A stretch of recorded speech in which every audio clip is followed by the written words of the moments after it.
बच्चों, स्वागत है आप सभी का आपके अपने YouTube चैनल केमिस्ट्री विद अनुराग में। बच्चों, क्लास 9th और 11th के लिए बेसिकली हम लोग पढ़ रहे थे मोल कॉन्सेप्ट, जो कि एक आपके टॉपिक्स आपके एग्जाम्स के लिए या यूँ कह लीजिए कॉम्पिटिटिव एग्जाम्स के लिए या आने वाले टॉपिक्स के लिए बहुत इंपॉर्टेंट सेक्शन था, जिसको हमने ख़त्म किया था।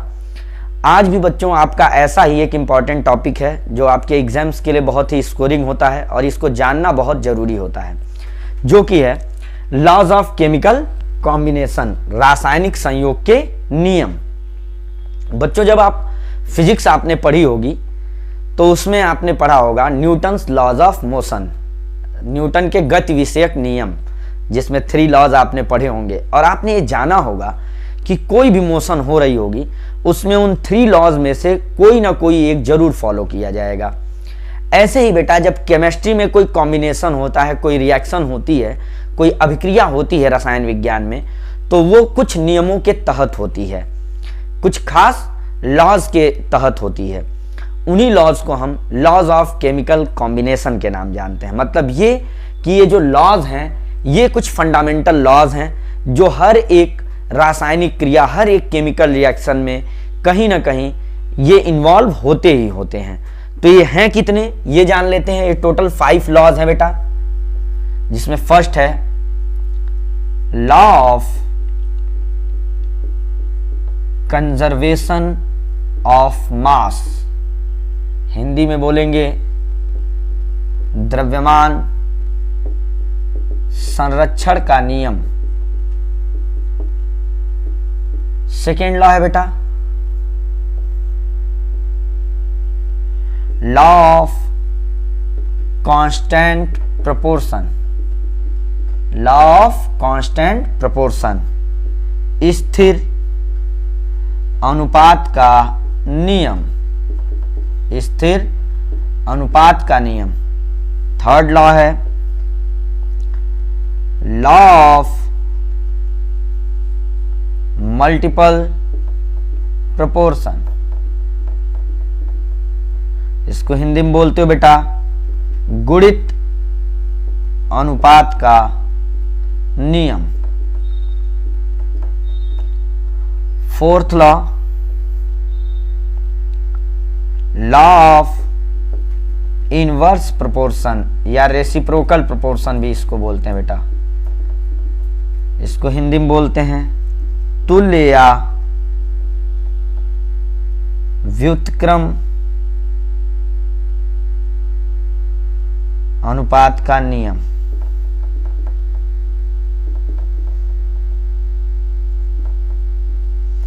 और फिफ्थ एंड लास्ट है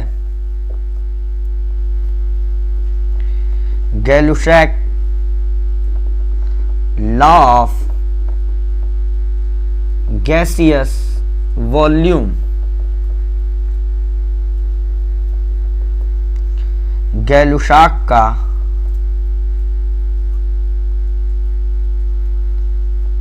गैसीय आयतन संबंधी नियम, Gay Lussac law of gaseous volume. ये 5 लॉज हैं, law of conservation of mass, law of constant proportion, law of multiple proportion, law of inverse proportion and Gay Lussac law of gaseous volume. सबसे खास बात यह है बेटा कि ये जो लॉज हैं इनके नाम से ही बहुत सारी चीजें क्लियर हो जाती हैं। जैसे आपने लॉ ऑफ कंजर्वेशन ऑफ मास लिखा है तो यहीं से पता चल रहा है हमको कि इस लॉ में क्या होने वाला होगा। तो जब हम एक बार आप इनके नाम को देख लें, एक एक करके हम लोग इनको देखते चलेंगे, एक एक को डिस्कस करते बढ़ेंगे और नाम देखते ही आप समझ जाएंगे कि क्या मामला होने वाला है और थोड़ा सा हम डिस्कस करेंगे तो ये क्लियर हो जाएगा। और इन 5 लॉज को क्लियर कर लेना आपके लिए बहुत बेहद जरूरी है बेटा। तो आते हैं हम लोग लॉ ऑफ कंजर्वेशन ऑफ मास, द्रव्यमान संरक्षण का नियम। जो फर्स्ट लॉ है लॉ ऑफ कंजर्वेशन ऑफ मास, द्रव्यमान संरक्षण का नियम, द्रव्यमान संरक्षण का नियम, इसका क्या मतलब है बेटा? नाम से ही क्लियर है, द्रव्यमान संरक्षण या कंजर्वेशन ऑफ मास। आपने केमिकल रिएक्शन में, रासायनिक अभिक्रियाओं में पढ़ा होगा बेटा कि जैसे मान लो ये A एंड B कंबाइन हो रहे हैं और C बन रहा हो, तो ये दोनों क्या कहे जाते हैं? रिएक्टेंट कहे जाते हैं। रिएक्टेंट्स या अभिकारक बोले जाएंगे। और ये जो बनता है इसको आप बोलते हो प्रोडक्ट, या इसको आप बोलते हो उत्पाद। तो ये लॉ दिया था बेटा एमवी लोमोनोसॉव ने, एमवी लोमोनोसॉव, और इसमें थोड़ा सा मॉडिफिकेशन किया था लेवासिए ने। लेवासिए हिंदी में लिखा जाता है, इंग्लिश में इसके। तो इन्होंने मॉडिफिकेशन किया था, एमवी लोमोनोसॉव और फिर लेवासिए ने मॉडिफिकेशन किया। तो इन लोगों ने ये बताया कि कभी भी कोई केमिकल रिएक्शन होगी तो रिएक्टेंट्स का जो मास होगा वो प्रोडक्ट्स के मास के इक्वल होगा। मतलब यहां मास ऑफ ए आप लीजिए, mass of A plus mass of B is equal to होगा मास ऑफ सी के। मतलब अभिकारकों का जो कुल द्रव्यमान होगा उत्पादों के कुल द्रव्यमान के बराबर होगा। मतलब इस तरह से भी आप लिख सकते हैं, टोटल मास, टोटल मतलब ये सम, सिग्मा से टोटल दिखाया जाता है, total mass of reactants is equal to total mass of product. अभिकारकों का कुल द्रव्यमान उत्पाद के कुल द्रव्यमान के बराबर मिलता है। यही द्रव्यमान संरक्षण का नियम है। मतलब यह है कि कोई भी केमिकल रिएक्शन अगर होगी तो जितने मास में रिएक्टेंट्स होंगे, जितने मास में अभिकारक होंगे, उतना ही मास आपको प्रोडक्ट का भी मिलने वाला है, उतना ही द्रव्यमान आपको उत्पाद का भी मिलने वाला है। सिंपल सी चीज है एकदम। यानी कि एक केमिकल रिएक्शन के दौरान जो रिएक्टेंट्स होते हैं, जो अभिकारक होते हैं, उनका द्रव्यमान संरक्षित रहता है, उसमें कोई चेंज नहीं आता है। मास में, रिएक्टेंट्स के मास में कोई चेंज नहीं आने वाला है, वो कंजर्व्ड रहेगा। तो एक एग्जांपल के तौर पे आप कोई भी रिएक्शन, एनी केमिकल इक्वेशन, कोई एग्जांपल, कोई इसका एक्सेप्शन नहीं है बेटा, है ना। जैसे आप देखिए, ये हमने लिखा CaO और CO2 को रिएक्ट कराते हैं जब हम, तो ये बनता है CaCO3, CaCO3। ये क्विक लाइम कली चूना है, कार्बन डाइऑक्साइड से जब रिएक्ट करता है तो लाइमस्टोन यानी कि चूना पत्थर बनता है बेटा, है ना। तो इसका मास ये 1 मोल है बेटा, तो ये 1 मोल इसका भी है, 1 मोल इसका भी है और 1 मोल इसका भी है। तो सबके 1 मोल का आप मास निकाल लो। 1 मोल का मास निकालना यानी कि मोलर मास, जो कि आप मोल कॉन्सेप्ट में पढ़े हैं। तो ये यहां पर हो गया 1 कैल्शियम एंड 1 ऑक्सीजन। कैल्शियम का मास बेटा 40, ऑक्सीजन का मास 16, ये हो गया 56 ग्राम। यहां 1 कार्बन एंड 2 ऑक्सीजन। कार्बन का मास होता है बेटा 12, ऑक्सीजन का मास 16, तो इसको आपने जब ऐड किया तो ये आ गया 44 ग्राम। यहां देखते हैं CaCO3 का मास 1 into calcium, 1 into carbon, 3 into oxygen, तो ये क्या हो गया 1 into 40 plus 1 into 12 plus 3 into 16, sum up किया ये 100 ग्राम आ गया। तो जरा देखते हैं इन दोनों का मास, टोटल मास कितना आया, मतलब मास ऑफ रिएक्टेंट्स कितने आए। 56 gram plus 44 gram is equal to 100 gram, और ये इक्वल हो गया प्रोडक्ट के मास के इक्वल, ये मास ऑफ प्रोडक्ट है। तो ये चीज क्लियर हो गई कि ये दोनों जो रिएक्टेंट थे इनका भी मास ऐड करने पर 100 ग्राम मिला और इनका भी द्रव्यमान कितना मिला, 100 ग्राम ही मिला। तो अभिकारकों का कुल द्रव्यमान उत्पाद के कुल द्रव्यमान के बराबर मिला, यानी कि रिएक्टेंट का टोटल मास प्रोडक्ट के टोटल मास के इक्वल मिला, यानी कि मास क्या हुआ, कंजर्व्ड रह गया। तो इस तरीके से जो भी आप केमिकल रिएक्शन लिखेंगे उसमें आपको मास कंजर्व्ड होता हुआ मिलेगा, संरक्षित होता हुआ मिलेगा बेटा। तो ये पहला लॉ आपका खत्म हो गया।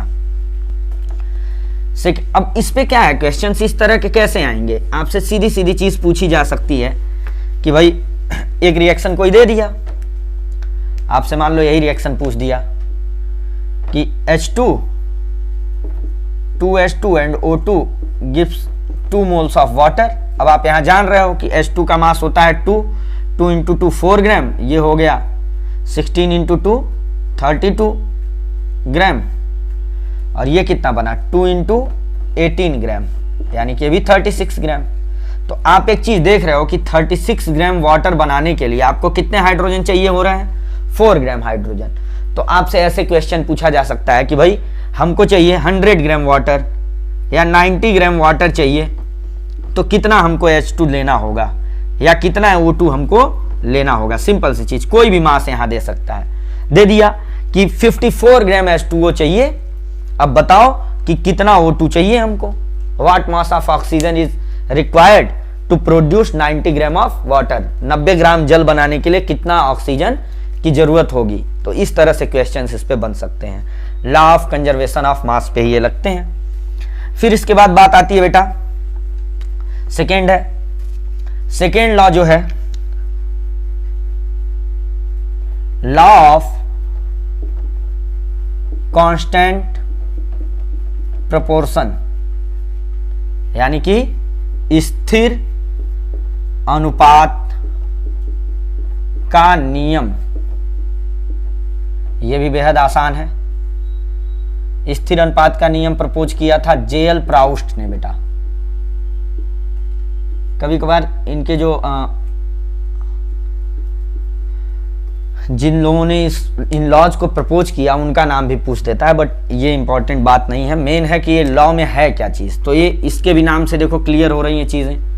लॉ ऑफ कांस्टेंट प्रोपोर्शन या स्थिर अनुपात। स्थिर अनुपात का मतलब क्या है बेटा, आपने पढ़ा होगा जब कंपाउंड की डिफिनीशन कि कंपाउंड्स क्या हैं। कंपाउंड्स क्या हैं, जब एलिमेंट्स एक सर्टेन रेशियो में कंबाइन होते हैं, एक फिक्स रेशियो में कंबाइन होते हैं, तब तो जब एक खास अनुपात में जुड़ते हैं तो यौगिक मिलता है। तो बस यही कहानी है कि कोई भी कंपाउंड जब बनेगा तो उसके एलिमेंट्स के बीच, तत्वों के बीच जो मास रेशियो होगा या जो वॉल्यूम रेशियो होगा वो फिक्स्ड होगा।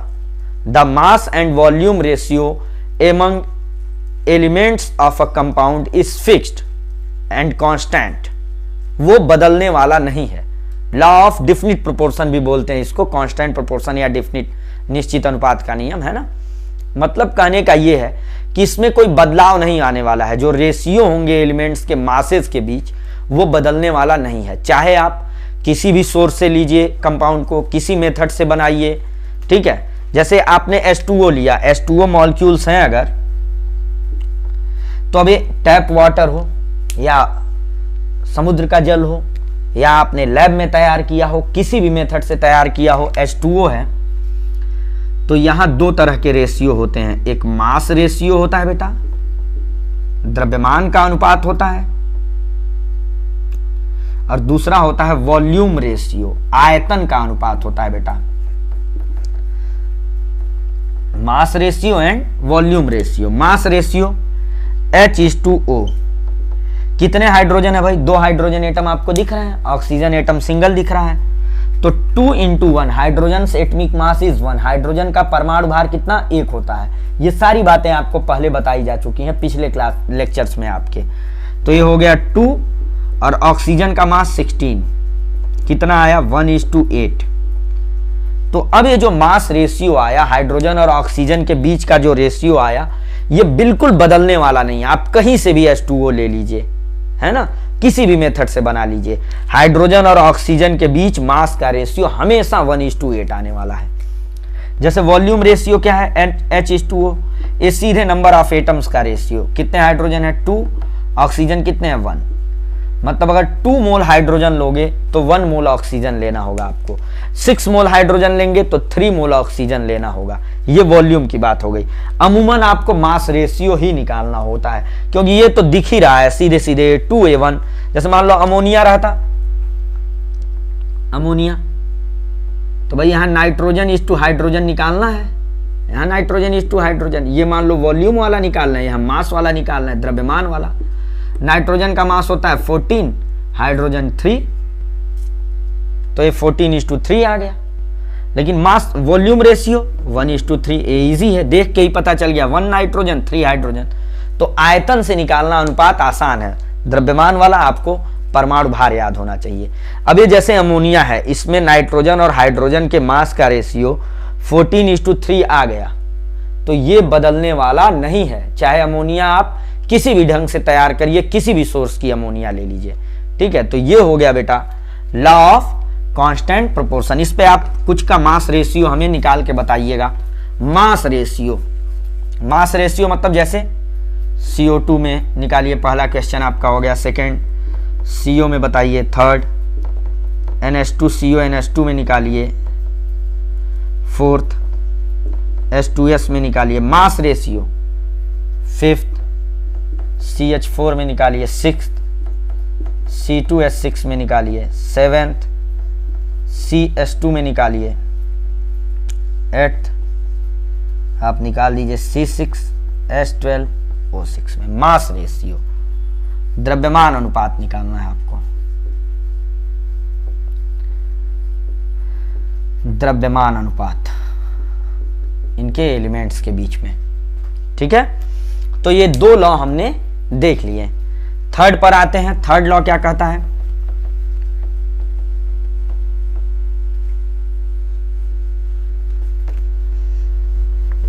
थर्ड लॉ पर आ जाते हैं। थर्ड लॉ है बेटा लॉ ऑफ मल्टीपल प्रोपोर्शन, गुणित अनुपात का नियम। इसको प्रपोज किया था बेटा, इस लॉ को दिया था सर जॉन डाल्टन ने। जॉन डाल्टन का नाम आपने सुन रखा होगा, या आगे अभी इसके तुरंत बाद आपको डाल्टन्स थ्योरी पढ़नी है। डाल्टन्स एटॉमिक थ्योरी, डाल्टन का परमाणुवाद, बहुत इंपॉर्टेंट आदमी है केमिस्ट्री के लिए, है ना। तो मल्टीपल प्रोपोर्शन क्या बोलता है? अभी आपने देखा एक में एक रिएक्शन की बात हो रही थी फर्स्ट लॉ में। सेकेंड लॉ में आपने किसी एक कंपाउंड के बीच के एलिमेंट्स के रेशियो जो मिल रहे थे उसको हमने देखा। थर्ड लॉ जो है बेटा, जैसे मान लो ये है कि कार्बन और ऑक्सीजन दो एलिमेंट हैं, ये आपस में कंबाइन होके टू डिफरेंट कंपाउंड बना रहे हो, बना ही रहे हैं। सिर्फ दो एलिमेंट की बात करनी है, तीसरा एलिमेंट यहां पे नहीं आना चाहिए। लेकिन वो जो दो एलिमेंट हैं, जो दो तत्व आपस में मिल रहे हैं बेटा, वो एक से ज्यादा कंपाउंड बना रहे हो, अलग अलग रेशियो वाले। जैसे कार्बन और ऑक्सीजन मिले, यहां CO बना, यहां C, और वो मिलने से CO2 बना। तो यहां मास रेशियो अगर हम देखें C/O का, कार्बन का होता है बेटा 12, ऑक्सीजन 16, तो ये आया 4 3 12 एंड 4 4 16, 3:4 आ गया। यहां कार्बन इज़ टू ऑक्सीजन देखो तो आया 12:32, 4 से डिवाइड करोगे तो आएगा 3:8। तो यहां पर कार्बन का मास फिक्स हो गया, ऑक्सीजन के डिफरेंट मास कंबाइन हो रहे हैं। तो ये फिक्स वाले को आप फिक्स रख दो। बाकी ये 4:8 का रेशियो आपस में देखो तो ये क्या आया, 1:2 आया। तो ये सिंपल रेशियो है कि नहीं है? मतलब पहली बात तो ये सिंपल इंटीग्रल रेशियो मिला, होल नंबर रेशियो मिला। मतलब ऐसा नहीं आ गया कि ये 2.89:139.45, ऐसा रेशियो तो नहीं आया ना। पहली बात तो बड़ा रेशियो नहीं आया, दूसरी बात डेसिमल में नहीं आया, फ्रैक्शनल नहीं आया। आपको सिंपल रेशियो मिला और होल नंबर इंटीग्रल मिला। तो यही चीज है बेटा लॉ ऑफ मल्टीपल प्रोपोर्शन। तो ये क्या स्टेट करता है कि अगर दो एलिमेंट्स हैं वो आपस में इस ढंग से कंबाइन होते हैं कि एक एलिमेंट के डिफरेंट मासेस दूसरे एलिमेंट के एक फिक्स मास से कंबाइन होता है, तो वो जो उसके डिफरेंट मासेस थे उनके बीच का रेशियो जो होगा वो एक सिंपल इंटीग्रल रेशियो होगा या सिंपल होल नंबर रेशियो होगा। Means when two elements get combined to each other to form more than one compound in such a way that different masses of a element combine to fixed mass of another element, then they combine in a small whole number ratio. Means या इसी को आप दूसरे language में क्या कह सकते हो, the ratio between different masses of an element which combine to fix mass of an element to form more than one compound is always in a simple whole number ratio। मतलब एक तत्व के वे विभिन्न द्रव्यमान जो दूसरे तत्व के एक खास निश्चित अनुपात से, स्थिर अनुपात से क्रिया करके दो या दो से अधिक यौगिक बनाते हैं, तो उनके बीच हमेशा सरलतम गुणित अनुपात मिलता है, सरलतम पूर्णांक के रूप में अनुपात मिलता है। बस ये हो गया। मतलब जैसे आप और भी एग्जाम्पल देख सकते हो बेटा, जैसे आपने एग्जाम्पल उठाया, इसमें क्या करना है, एक एलिमेंट का मास फिक्स रखना है, दूसरे के डिफरेंट मास होने चाहिए, और वो जो दूसरे के डिफरेंट मासेस हैं उनके बीच हमें रेशियो देखना है। जैसे मान लो हमने एग्जाम्पल उठाया बेटा C2H4 C2H2 ले लो, C2H2 C2H4 C2H6 एसिटिलीन, ये होता है एसिटिलीन, आगे पढ़ेंगे आप या 10th में पढ़े होंगे। ये है बेटा एथाइलिन, एथिलीन, और ये है एथेन। IUPAC ने इनके क्या होते हैं, इसका नाम होता है एथाइन, ये एथीन और ये एथेन। तो यहां बेटा आप कार्बन इज टू हाइड्रोजन करते चले जाओ, carbon is to hydrogen, carbon is to hydrogen, carbon यहां पे क्या 12 इंटू 2 24 इज टू हाइड्रोजन का मास 1, 1 इंटू 2 2 हो गया, ये 24 इज टू 4, 24 इज टू 6, तो ये 24 को कांस्टेंट कर दो आप। अब यहां क्या बचा 2 is to 4 is to 6, 1 is to 3। भैया ये छोटा है रेशियो, और दूसरी बात कि ये होल नंबर में है, डेसिमल में नहीं आ रहा है, तो ये आपका हो गया लॉ ऑफ मल्टीपल प्रोपोर्शन। इसके कुछ एग्जांपल्स आपको दे देते हैं हम, आप इसको करके आएंगे, इसको कर लेंगे और फिर हमें बताएंगे कमेंट सेक्शन में। जैसे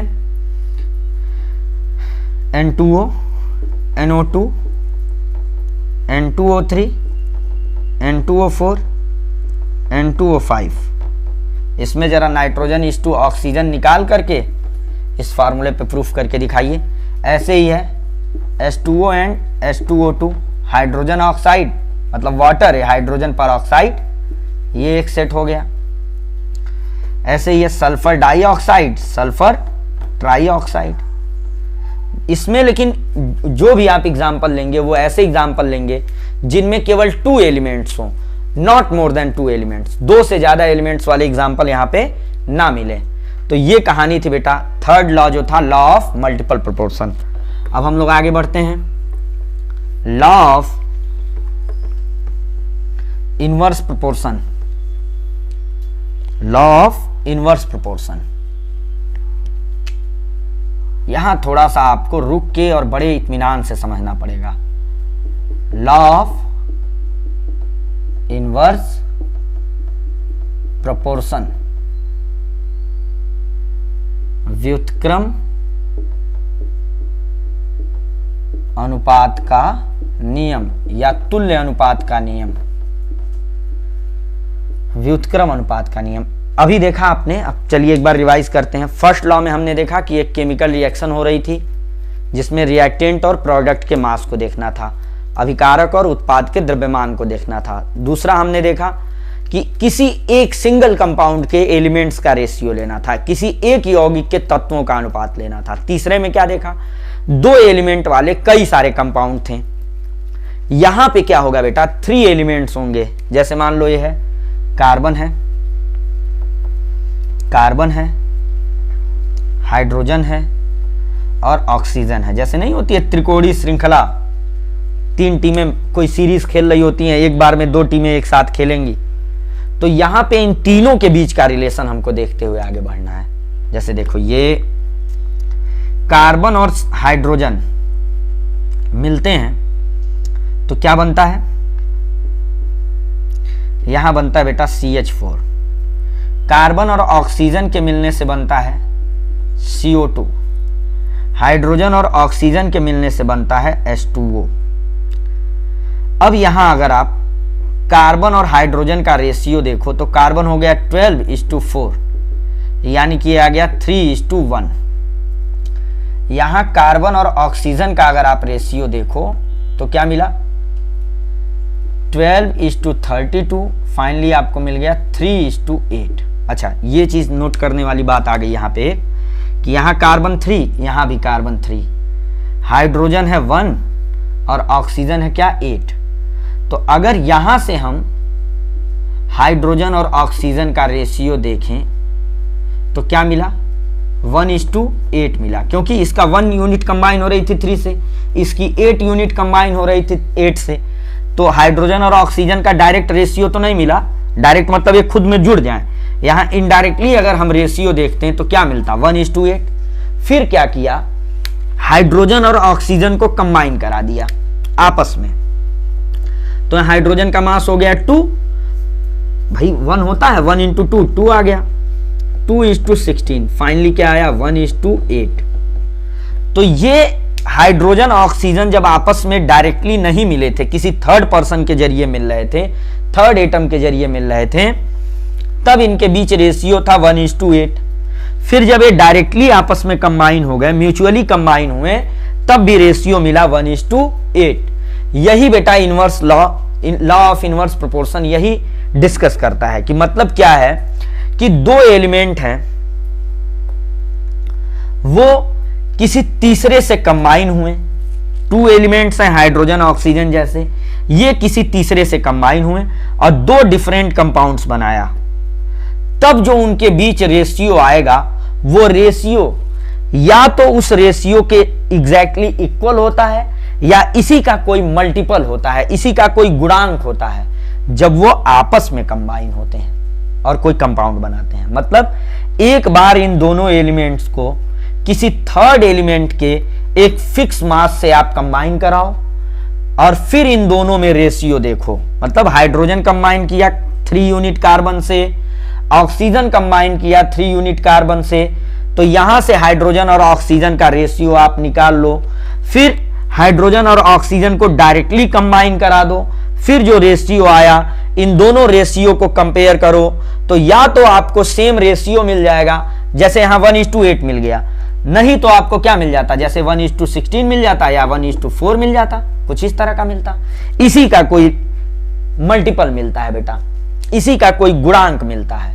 तो यहां पे क्या है, when two different element combine to fix mass of a third element to form 2 different compounds, then their ratio between these 2 compounds is either same or similar to that ratio when they combine with each other to form third compound। मतलब जब 2 अलग अलग तत्व, सुन लीजिएगा, लिख नहीं रहे हैं आप, चाहिएगा लिख लीजिएगा, जब 2 अलग अलग तत्व किसी तीसरे तत्व के निश्चित अनुपात से क्रिया करके 2 अलग अलग यौगिक बनाते हैं, तो उनके द्रव्यमानों का अनुपात या तो उस अनुपात के बराबर होता है या उसका कोई गुणांक होता है, जब वे आपस में जुड़ करके, आपस में संयोग करके कोई तीसरा यौगिक बनाते हैं।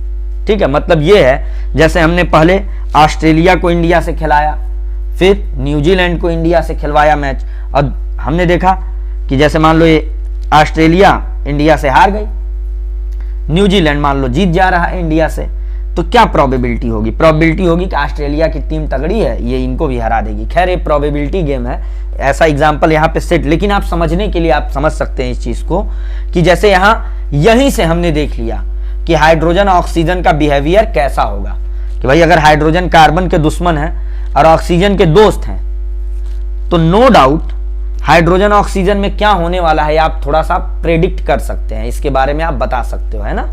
तो ऐसा ही कुछ करना है बेटा आपको। फिर एक और एग्जांपल हम लोग इसको लेके समझ लेते हैं, फिर आगे बढ़ते हैं।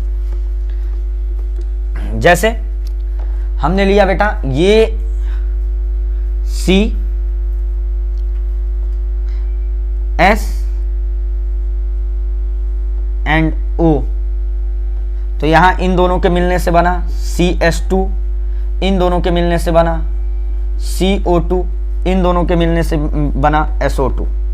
तो यहां अब आपका काम है कि कार्बन इज टू सल्फर निकालो, कार्बन इज टू ऑक्सीजन निकालो। तो देखो क्या हुआ, carbon is two sulphur, carbon 12, sulphur होता है 32 इंटू 2 64। तो क्या मिला बेटा 4 3 12, 3 इज टू 16। यहां carbon is to oxygen 3 is to 8 आया ही था। तो सल्फर और ऑक्सीजन का रेशियो अगर यहां से देखें, सल्फर कितना है, 3 से कितना गया सल्फर 16, और यहां 3 कार्बन से कितना ऑक्सीजन गया 8।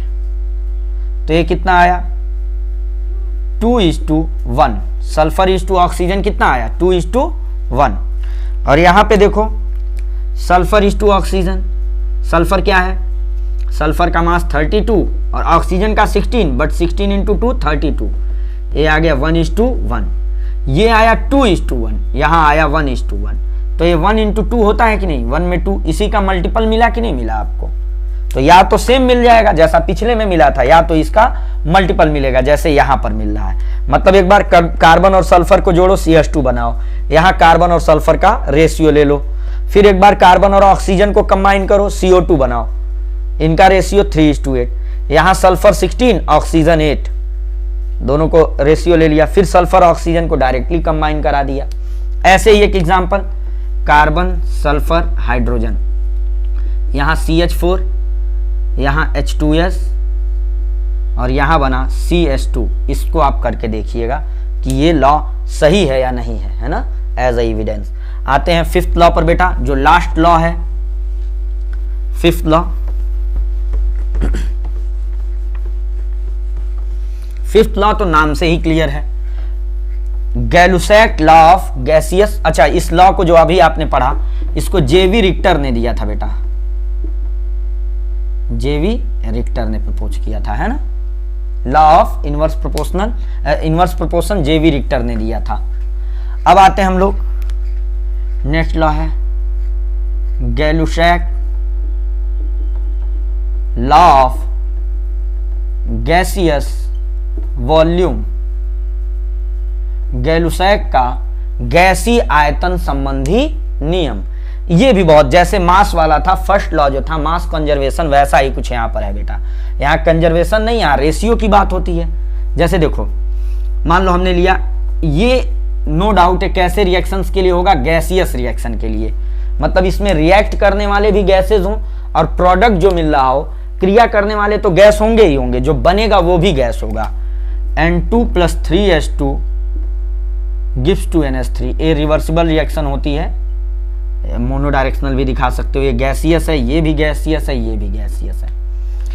इसका कितना वॉल्यूम है, कितने मोल लिए जा रहे हैं 1 मोल, तो ये 1 वॉल्यूम हो गया। इसका कितना वॉल्यूम 3 वॉल्यूम, और इसका कितना वॉल्यूम 2 वॉल्यूम।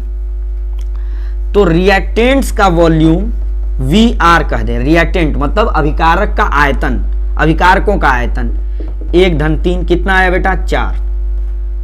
प्रोडक्ट का वॉल्यूम कितना है बेटा 2, ये 4V ये 2V।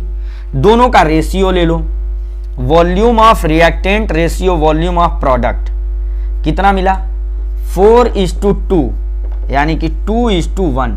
अब ये रेशियो कैसा है, पहली बात तो सिंपल है, और दूसरी चीज कि ये होल नंबर रेशियो है। तो गैलुसैक ने ये बताया कि जब कोई गैसी क्रिया होगी, गैसी क्रिया का मतलब जिसमें अभिकारक और उत्पाद दोनों, अभिकारक भी गैस है और उत्पाद भी गैसीय अवस्था में है, इसमें क्या होता है बेटा कि जो रिएक्टेंट का वॉल्यूम होता है और जो प्रोडक्ट का वॉल्यूम होता है, इनके बीच जो अनुपात है, अभिकारकों के आयतन और उत्पाद के आयतन के बीच का जो रेशियो है, जो अनुपात है, वो हमेशा एक सरल पूर्णांक के रूप में होता है, एक सिंपल इंटीग्रल के रूप में होता है। जैसे और भी कोई एग्जांपल हम लोग ले लेते हैं, ये नोट कर लीजिए आप लोग। जैसे हम लोग ले लेते हैं बेटा H2 + Cl2 गिव्स 2HCl। ये सभी गैसेज ही हैं, G लगा देते हैं नीचे, है ना, क्लियर रहेगा इससे। तो यहां ये 1 वॉल्यूम, ये 1 वॉल्यूम, ये 2 वॉल्यूम।